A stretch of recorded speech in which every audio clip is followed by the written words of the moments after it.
गुजरात विधानसभा चुनाव 2022। इस साल गुजरात विधानसभा चुनाव बहुत अलग हैं क्योंकि गुजरात में कभी भी तीन पार्टियों के बीच चुनाव नहीं हुए। इस साल तीन पार्टी मैदान में उतरी है। भारतीय जनता पार्टी, कांग्रेस को सब जानते हैं। तीसरी पार्टी जो अपना मोर्चा लेकर दिल्ली से गुजरात आई है।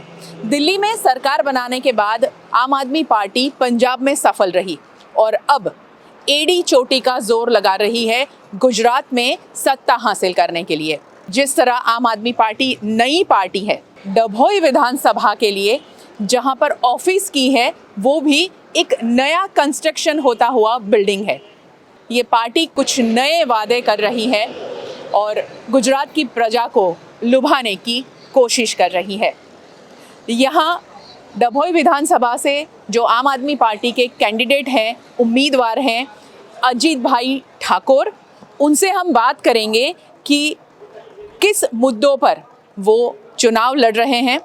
अरविंद केजरीवाल ने जो वादे किए हैं और जो फ्री बांटने वाली बात की है वही मुद्दे वो लेकर आ रहे हैं, या फिर डभोई के लोग जिन सुविधाओं से वंचित है, डभोई के निवासी जो चीज़ें चाहते हैं उसके बारे में बात करते हैं आम आदमी पार्टी के डभोई विधानसभा के उम्मीदवार अजीत भाई ठाकुर से।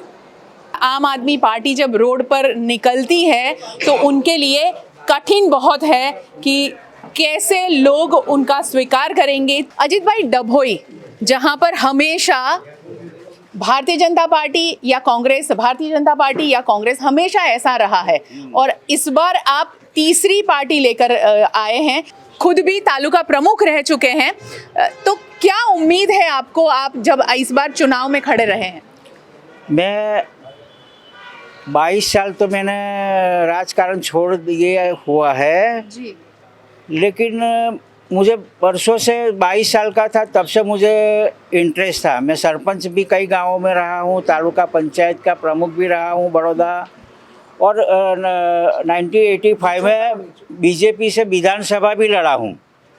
लेकिन ये 20 साल के बाद मुझे एहसास हो रहा है कि भारत देश में कोई ये कांग्रेस भाजपा वालों ने कोई जो देश हमारा इतना आगे होना चाहिए वो हिसाब से हुआ नहीं है। और पिछले 10-15 सालों में दिल्ली में अन्ना हजारे का आंदोलन से केजरीवाल जो खड़े हुए और उन्होंने जो दिल्ली में कर बताया, दो इलेक्शन में उन्होंने तो वादा किया कि भाई हम अगर वहीवट में फेल हो जाए तो हमको दूसरी बार वोट मत देना। तो 70 से 67 बैठक उनकी आ गई दिल्ली में। पंजाब में भी यही माहौल रहा। तो उस हिसाब से मैं भी घर में बैठा हुआ सोच रहा हूँ कि जो बरसों पहले हमें जो काम करना था वो हम नहीं कर पाए और नाराज़ होकर मैंने राजकारण छोड़ा। लेकिन केजरीवाल और ये जो सिसोदिया जी ने पूरे भारतवर्ष में ऐसा एक नारा लगा दिया कि भाई हम पूरे भारतवर्ष में पढ़ाई, हेल्थ और बेरोजगार और ये समस्या पूरा हल करेंगे, और दिल्ली में इन्होंने करके दिखाया। इसके लिए मैं अजीत भाई, दिल्ली और पंजाब का मसला अलग है। हाँ। दिल्ली पंजाब में वो सक्सेस रहे, मगर गुजरात में कभी तीसरी पार्टी को जगह नहीं मिली है, वो एक बात है। और दूसरी बात ये है कि 25 साल से जब भारतीय जनता पार्टी यहाँ पर जिस तरह काम कर रही है, लोग बहुत ज़्यादा खुश हैं, कहीं कोई तकलीफ नहीं है, ऐसा लोगों का कहना है। तो ऐसे में आप अपने आप को कहाँ देखते हैं? मैं ये देख रहा हूँ कि मैं आज 20 दिन से गाँव में घूम रहा हूँ। अगर इतना 27 साल में बीजेपी का जो शासन रहा है वो इतना अच्छा होता तो हमको कोई पूछता ही नहीं। हम बोलते हैं कि भाई गुजरात में तीसरी पार्टी का कोई वो होता ही नहीं है, लेकिन इस बार गुजरात में परिवर्तन दिखाई दे रहा है। और हमें प्रजा मतलब जो गांव में घूम रहे हैं, गरीब सब प्रजा है, सभी समाज है, वो सभी बोल रहे हैं कि भाई ये गुजरात में जो वहीवट जो चल रहा है वो बोलते जा रहे हैं, लेकिन कुछ हुआ नहीं है। तो परिवर्तन चाहते हैं लोग परिवर्तन चाहते हैं। लोगों की क्या उम्मीदें हैं आपसे, क्या चाहते हैं? किसान क्या चाहता है, बेरोजगार क्या चाहता है? रोजगारी की बात जो यहाँ हो रही है, तो क्या यहाँ डभोई में बेरोजगारी है? किसानों को वो सारी योजनाओं का लाभ मिल रहा है या नहीं मिल रहा है? क्या चाहते हैं लोग आपसे? गांव में हम घूम रहे हैं, किसान लोग भी बोलते हैं कि भाई ये हमारा खेती उपज का भाव तो बढ़ा ही नहीं है, महंगाई भी इतनी बढ़ गई है, खातरों का भाव भी इतना बढ़ गया है। तो हम आखा साल मेहनत करते हैं तो हमको जो कुछ मुआवजा होना चाहिए वो होता ही नहीं, हम तो कर्जे में डूबे हुए हैं। तो इसीलिए लोग चाहते हैं कि भाई कोई अच्छा वहीवट हो, भ्रष्टाचार नाबूद हो और कोई परिवर्तन हो। तो प्रजा आस घुमा के बैठी है और ये हमारे आम आदमी पार्टी के ऊपर आस लगा के बैठी है कि अगर ये पार्टी आएगी तो कोई नया इतिहास बनेगा। एजुकेशन, हेल्थ और बेरोजगारी, ये 3 मुद्दों पर केजरीवाल बात कर रहे हैं। बिजली फ्री देने की बात कर रहे हैं, जो गुजरात में ऑलरेडी लोगों को मिल रहा है। अच्छी शिक्षा व्यवस्था भी है, अच्छे अस्पताल भी हैं, प्राइवेट हॉस्पिटल तो कितने अच्छे बने हुए हैं। तो यहाँ कहाँ ज़रूरत है ये सब? इसमें एक ही बात है कि प्राइवेट हॉस्पिटल है, प्राइवेट स्कूल है, लेकिन इतना पैसा लोग लाएंगे कहाँ से अपने बच्चों को पढ़ाने के लिए? आज मेरा लड़के का लड़का पढ़ रहा है, उसका 1 लाख रुपया खर्चा है 1 साल का, दूसरा धोरण में पढ़ता है।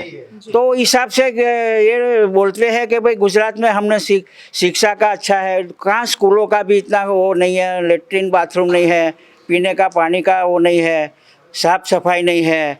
तो ये बातें तो बड़ी बड़ी करी है, लेकिन जो नीचे तक छेवाड़ा का मानस जो बोलते हैं कि छिल्ला आदमी को भी वो होना चाहिए, वो कुछ नहीं दिखता है। अगर ऐसा होता तो हमको इतना रिस्पांस नहीं मिलता गाँव में। हम सब जगह घूम रहे हैं।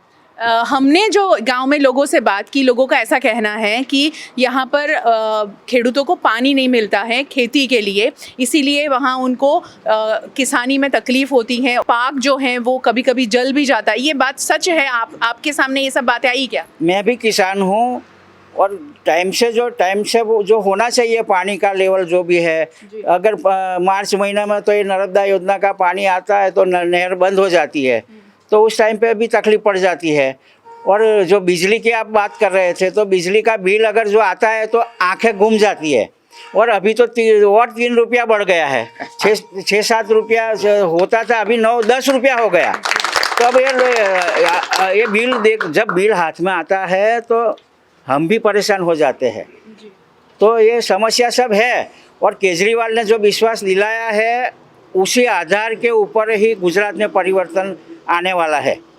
गुजरात में कितनी सीटों की उम्मीद है आप? अब हम तो चाहते हैं कि हमारी मेजोरिटी हो, कि भाई हमारी 90 से ऊपर आ जाए।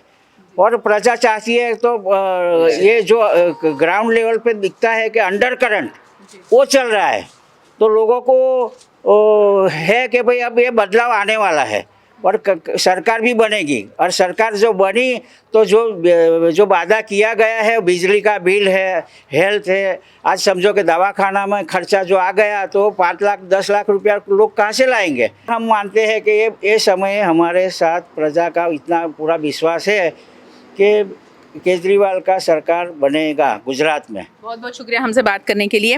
केजरीवाल जब भी गुजरात दौरे पर आए तभी उन्होंने फ्री सारी चीज़ें बांटने की कोशिश की है। जो उन्होंने दिल्ली में किया है वो यहाँ करने की कोशिश कर रहे हैं, मगर गुजरात के लोग उस बात को एक्सेप्ट करते हैं और फ्री कितना लोग चाहते हैं वो देखना रहेगा।